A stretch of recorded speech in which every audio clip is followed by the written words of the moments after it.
네, 오늘은 도덕경 17장에 대한 내용으로 말씀드리겠습니다. 도덕경 17장의 원문을 한번 말씀해 드리자면은, 태상 부지 유지 기차친 이예지 기차외지 기차모지 신부족언 유불신언 유해기귀언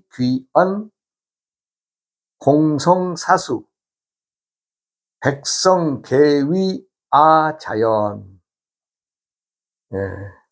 이 말씀은 한번 풀어보면은, 태상부지유지, 최상의 다스림은, 최상의 다스림이란 사람들이 그 존재조차 모르는 것이고, 기차친이예지, 그 다음은 사람들이 가까이 하고 칭송하는 것이며, 기차외지, 그 다음은 사람들이 두려워하는 것이고, 기차오지, 그 다음은 사람들이 멸시하는 것이다.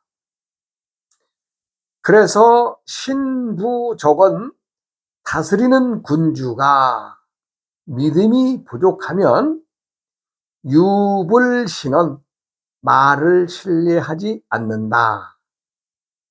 유해기귀언, 귀한 말은 참으로 아득하구나. 공성사수, 공을 이루고서도 일이 잘 되어도 백성계의아자연, 백성들 모두는 저절로 자신이 성취했다고 생각한다.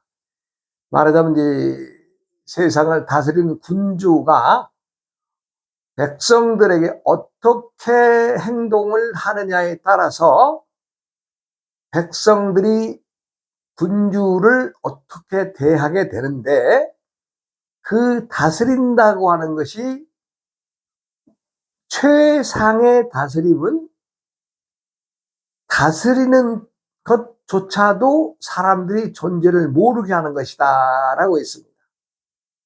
말하자면 무의자연이 하는 것처럼, 하는 일 없이 할 일 다 하는 것처럼 군주가 그렇게 세상을 다스리면, 세상 사람들은 왕이 누구며 내가 지금 누구에 예속되어 있어, 이런 생각조차를 갖지 않는다는 거죠. 그냥 자연에서의 무의의 자연이 하는 것처럼 하는 일 없이 할 일 다 하는 군주를 만나는 것이 태평성대를 만드는 것이 아니겠어요? 근데 그 다음에는 어떻게 되느냐? 사람들이 군주를 가까이 하고 칭송을 하게 되는 거죠. 말하자면 그때부터는 이 무의 행동이 아니라 유의 행동이 나오는 거죠. 어떤 우리 말하자면 우리 왕은 이러이러한 점을 좋아하니까 우리 백성들은 이러이러 해야 돼, 이러면서 그를 가까이 하기를 원하고 또 칭찬을 하죠. 아, 우리 왕은 참 이러이러해서 백성들을 참 잘 먹여 살리고 있다라든가 뭐 여러 가지 칭송을 하는 거죠. 그 다음에 군주는 또 어떻게 되겠어요? 그 다음에 군주는 사람들이 두려워하는 존재가 있다는 거죠. 왜 두려워해요? 군주는 자신만을 알아주기를 위해서 백성들에게 포고를 한다든가, 백성들이 잘 살 수 있는 길을 화평스럽고 평화로움을 위하는 것이 아니라 어느 한쪽의 일방으로 몰아서 또 욕심을 낸다든가 하는 경우가 되겠죠. 그럴 때에는 어떻게 되겠어요? 슬슬 두려워하게 되겠죠. 자, 그 왕이 폭군을 만나면 그 다음에 왕은 어떤 사람이냐? 백성들이 멸시를 합니다. 아무리 핍박을 받아도 껍데기로는 잘하는 것처럼 행세하지만 왕을 멸시하고 또 군주를 멸시하게 된다, 이런 얘기입니다. 그래서 이제 다스리는 군주가 믿음이 부족하면, 즉 백성들에게 믿음이 부족하다라고 하는 말은 무슨 말이에요? 행동을, 백성을 위하지 않는 행동을 한다면 이런 뜻이 되겠죠. 그러면 그 군주나 왕의 말을 신뢰하겠어요? 안 하죠. 그렇기 때문에 귀한 행동, 즉 다스림의 최상의 격인 무언의 다스림, 무행의 다스림으로 백성들을 다스리는 그 자체가 아득하고 아득하다. 예. 말하자면 불평불만과 불신이 가득한 사회가 되어버린다면 백성들은 역시 왕이나 군주를 멸시하게 된다는 거죠. 공을 이루고서도 일이 잘 되어도 백성들 모두는 자신들이 성취했다고 한다. 이 말은 무슨 말이에요? 예, 모든 사람들이 어떤 일을 해서 어떤 일을 해낸다고 하더라도 그것을 왕이나 군주에게 돌리는 것이 아니라 우리 백성들이 이 일을 해냈다. 이 어렵다. 이 얘기를 하는 거 아니겠어요? 이제 이 장에서 이 말씀드리고자 하는 것은 치세의 도, 즉 어떻게 세상을 다스려야 되느냐, 또 세상을 다스리는 사람들이 마땅히 지녀야 할, 마땅히 행해야 할 덕목을 적어놓지 않았냐, 이렇게 보는 거죠. 그 최상의 다스림은 욕심도 없고 하는 일이나 모양도 없는 무의 도로 다스리는 것이 최상이고, 그 다음에는 말하자면 이제 그 사람들이 가까이 하고 친구한다 그랬죠. 그러니까 어떻게 하세요? 그 다스림에 예를 내세워 다스림을 한다는 거죠. 누구누구는 어느 할 때는 또는 어떠한 일에는 예 모양을 갖추어서 다스림을 내세운다는 거죠. 그 다음에는 신의를 내세워 다스림을 행하는 것이죠. 자, 여기서 예를 앞세우거나 신의를 앞세운다 할 때에는 그게 부족하다는 얘기죠.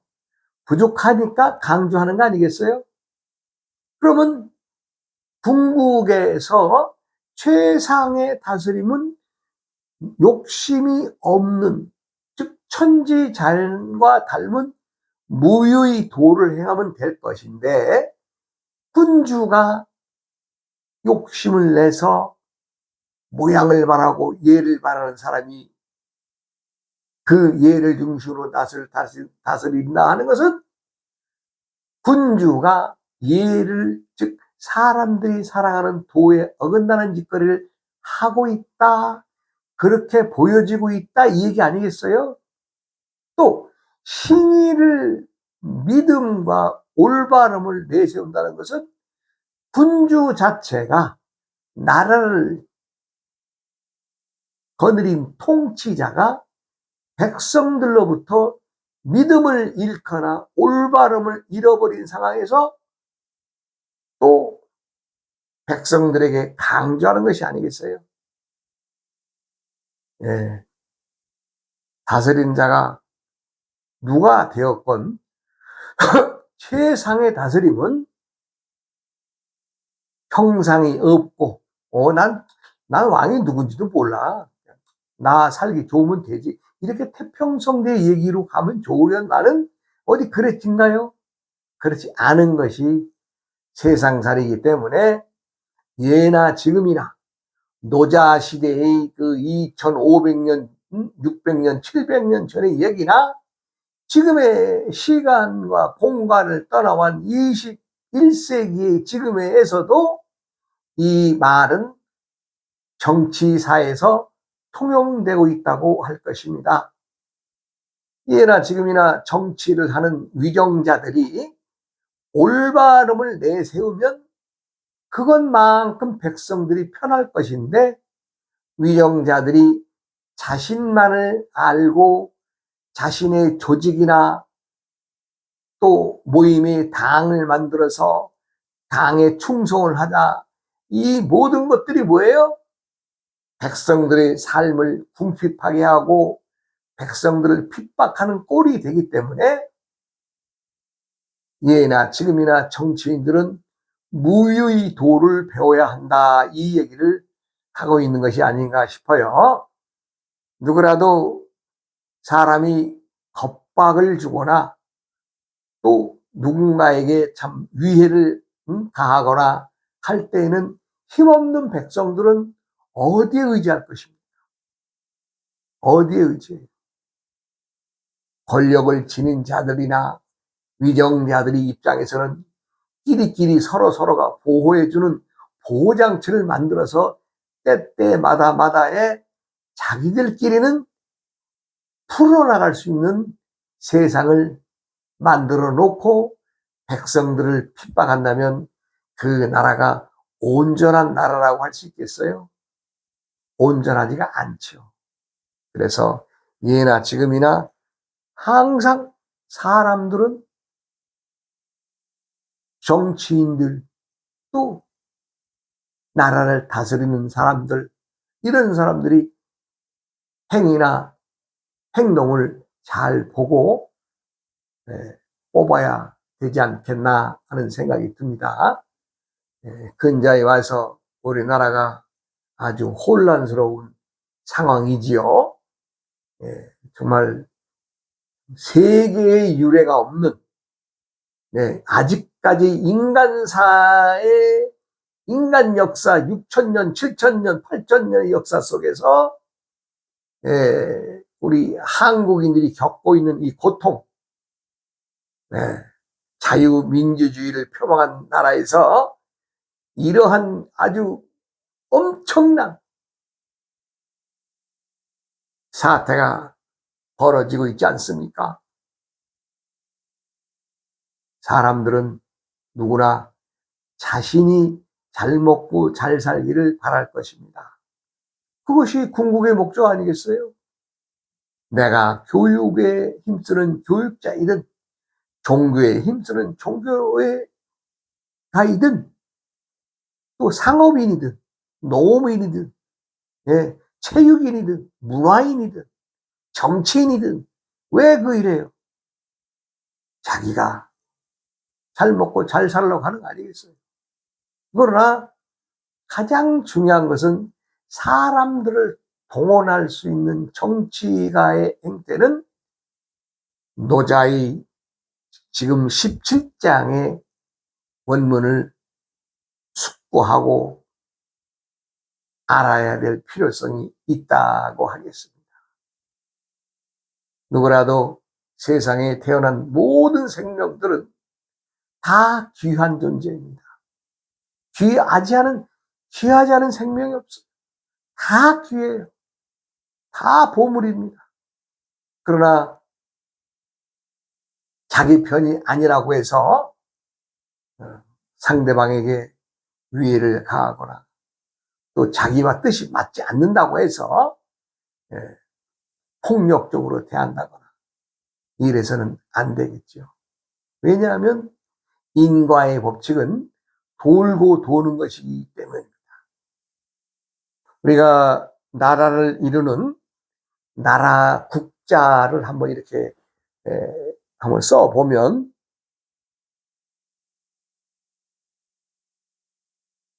이렇게 되죠. 그럼 이것을 찢어서 보면 입구에 이렇게 이건 혹자입니다. 이건 입구. 이건 의심한 혹자입니다. 나라라고 하는 것은 울타리 안에서, 나라 안에서 의심스러워하는 백성들을 잘 먹여 살리는 것이 나라의 근본입니다. 모든 사람들은 나라라고 하는 것은 자연 발생적으로 끼리끼리 민족끼리 어떤 집단끼리 이렇게 나라가 형성이 되고 있죠. 그러나 그것은 어찌 보면은 나라라고 하는 것은 국민들이 의심하지 않을 만큼 먹고 살게 해줘야 돼요. 그런데 우리나라는 지금 너무나 잘 사니까 나라의 존재를 망각해요. 누가 하면 어때? 다 똑같은 놈들이지. 이러면서 자신들에게 돌아온 그 투표의 결과를 제대로 알지도 못하고 그냥 제멋대로 꾹꾹꾹 찍어대니 좌우의 논쟁이 생기고 민주주의와 공산주의 논쟁이 생기고 지금 그런 판국 아니에요. 국가의 주인은 누구예요? 백성들입니다. 백성들이 없으면 국가가 어떻게 형성이 돼요? 의심 많고 의욕스러운 백성들에게 먹을거리나 행동할 수 있는 것, 직장이나 오락이나 문화나 체육이나 모든 면에서 국가는 백성들에게 충족시켜줘야 되는데 어느 일당의 사상이나 일당의 이념이나 독재로서 나라를 가르치려 한다면 그것은 국민들에게 얻어맞을 일만 만드는 것이 안 되겠어요. 천지의 자연은 또 자연의 다스림은 나를 내세우지 않고 대상도 내세우지 않는 것이며 누구도 알지 못하고 설사 알려고 해도 알 수가 없는 겁니다. 그게 무의자연의 법칙이에요. 나 자연 연구가니까 나 아주 쫙 다 알고 있어? 웃기는 소리 하지 마세요. 천지의 자연은 항상 변하지 않고 흐르되 흐르지 않고 머물되 머물지 않으며 보아도 볼 수 없고 들어도 들을 수 없는 게 천지 자연의 이치입니다.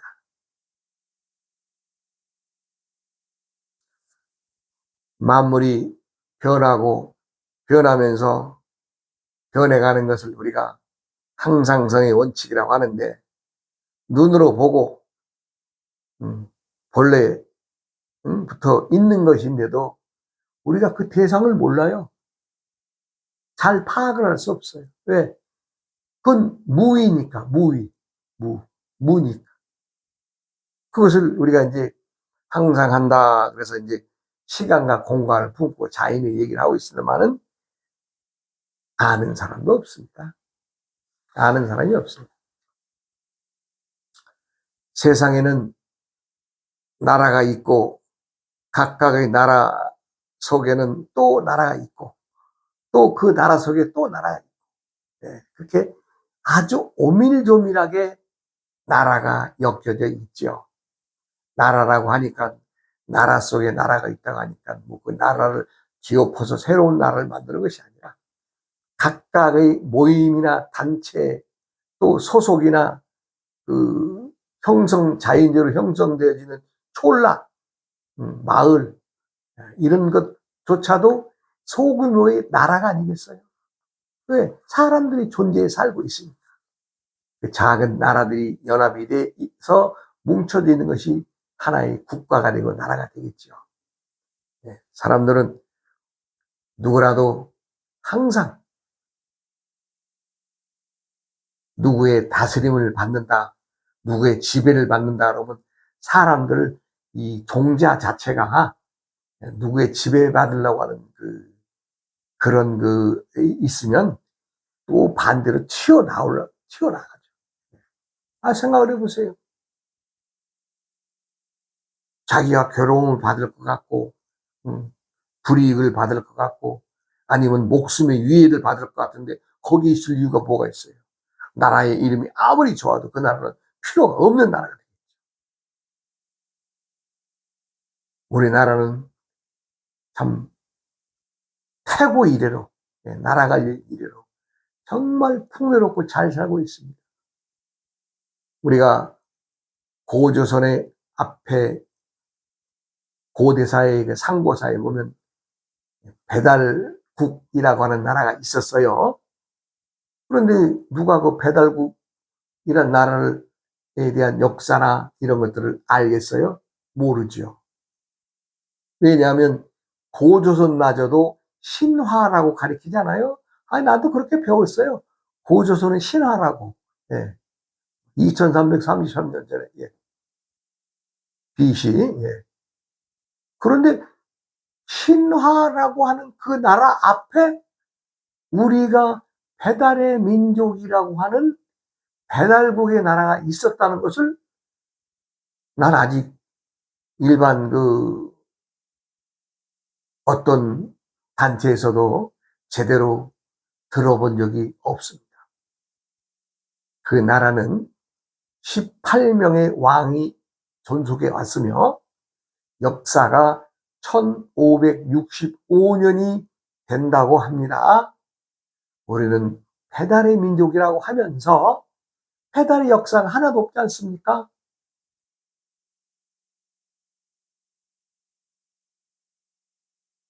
나라와 역사를 잃어버린 민족은 자신의 뿌리를 망각하고 잃어버린 민족이 아니겠어요?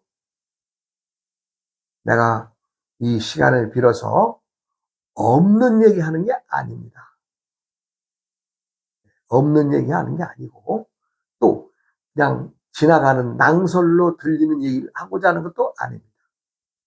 우리는 분명히 백성들 누구나 우리나라 사람들 모두가 배달의 민족이라고 하는 말을 가슴에 품고 살고 있습니다. 그런데 요즘에 많은 사람들에게 툭툭 좀 물어보면 그거요? 그 짜장 배달하는 배달을 얘기하는 거 아니에요? 이렇게 다 얘기합니다. 어찌 나라의 이름과 나라의 성격을 말하는데 배달하는 짜장 배달하고 중국집 요리 배달하는 그 배달에 그서 나오는 단어로 우리나라의 그 상고사의 나라의 이름이나 우리들의 정통성의 뜻을 담고 있는, 즉 배달이라고 하는 말은 밝은 땅에 살았던 사람들이란 뜻이죠. 배달이라고 하는 나라. 그런데 그것을 망각하고 그냥 중국집 아니면 다른 배달하는 그렇게 얘기를 하면 되겠어요? 그것은 뭐예요? 우리 어른들이 잘못 가르친 거예요. 나이 먹은 사람들 왜 우리 시대는 먹고 살기 바쁘다는 이유로 역사에 대해서 누가 제대로 가르친 사람이 있어요? 전부 다 중국에서 넘어온 책들, 일본에서 넘어온 책들 적당히 주물럭 거려가지고 우리나라 역사 만드는 거 아니에요?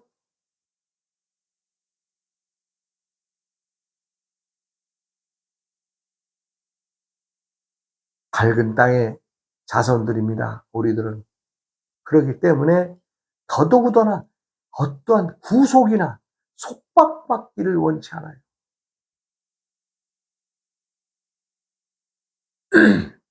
나라를 다스리는 위정자가 욕심을 내지 않고 올바로 다스리면 우리나라 왕이 누군지도 몰라. 그거를 한 상태. 우리 동네 군수님 아니면 도지사님 누군지도 몰라. 이러한 상태를 만들어 놓은 다스림이 최상의 다스림 아니에요? 네. 그 다음에는 뭐라 그랬어요? 이 본문에 보면은 사람들이 가까이 하고 칭송하고 말하자면 예를 차린다 이런 얘기. 그러면 예가 부족한 나라니까 예를 찾는 거죠. 예가 넘쳐나면은 예라는 말을 굳이 할 필요가 있겠어요? 없죠. 그 다음에는 사람들이 두려워하는 것이고, 예, 두려워한다는 건 뭐예요? 믿음과 의리가 없다 이런 얘기죠. 서로 그냥 끼리끼리 치고받고 그냥 한다는 얘기 아니에요? 사람들이 살아가는 가장 큰 덕목이 인의예지신이라고들 그걸 오덕이라고 하는데, 뭐 어디라도 사람이 살아가는 것은 제일 위를 남과 함께하는 어짐, 베품, 물이 불가사는 자비의 어떤 얘기를 하죠. 예. 그러니까 마찬가지로 도에서는 도라고 말합니다. 도, 그것을 도의 행위.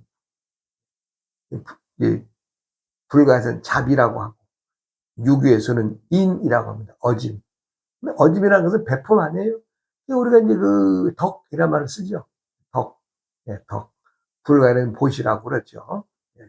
그러니까 마찬가지로 예, 사람들에게 베풀고 또 나누어주고 서로 믿고 살아가는 사회.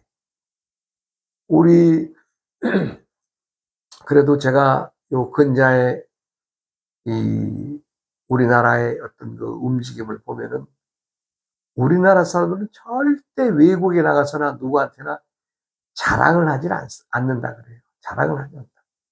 그리고 또 남 앞에 나서서 뭐 특별하게 뭘 하려고 하질 않는다 그래요. 그러나 위급 시에는, 즉 어떤 어려운 처해 있는 사람이 되면은 우리나라 사람들이 다른 나라 사람들은 그렇게 하지 않는데 우리나라 사람들은 그냥 바로 가서 그냥 예, 도와주기 위해서 그냥 바로 몸을 날린답니다. 즉 홍익인간의 사상, 자리 이타의 사상. 우리는 그걸 말하자면 조상 대대로 얻어맞고 터지고 얻어맞고 깨지면서도 그 두루두루 함께 이기가는 행동을 하는 거. 예. 왜 근데 우리나라가 치안이 좋다 말하자면 도둑놈들이 많이 없다는 얘기죠. 아, 우리나라도 없이 살 때는 도둑놈들 많았어요. 예. 말하자면 차 타면 뭐에 남의 돈 꺼낸 사람들 쓰리꾼들이라 그러나 이런 사람 많았었어요. 그러나 어때요? 아, 살만한 세상이 되니까 그 일 안 해도 먹고 사는데 굳이 뭐 남에게 그렇게 나쁜 일 해가면서 사는 사람이 많이 없어진 거죠. 근데 외국엔 지금도 그러한 일들이 비일비재하답니다. 비일비재해요. 그러니까 외국에서 와서 우리나라 참 살기 좋은 곳이라고. 누구나 먹거리가 풍부해야, 나눠 먹을 것이 풍부해야, 거기에서 또, 곳간에서 인심이 쌓인다 그러잖아요. 예, 우리나라가 정말 역사 이래로 잘 살고 있는 시기입니다. 세상을 다스리는 위정자들은 스스로의 존재조차도 드러내지 않고 정치를 하는 무의자인의 덕을 품고 정치하는 것이 가장 최상의 덕이다. 오늘 17장의 말씀은 그렇게 결론을 내리겠네요. 여러분들도 뭐 하는 일 없이 할 일 다 하시는 거 누구나 다 그렇게 살고 있습니다. 다음 시간으로 이어가겠습니다. 오이 우이야 우이야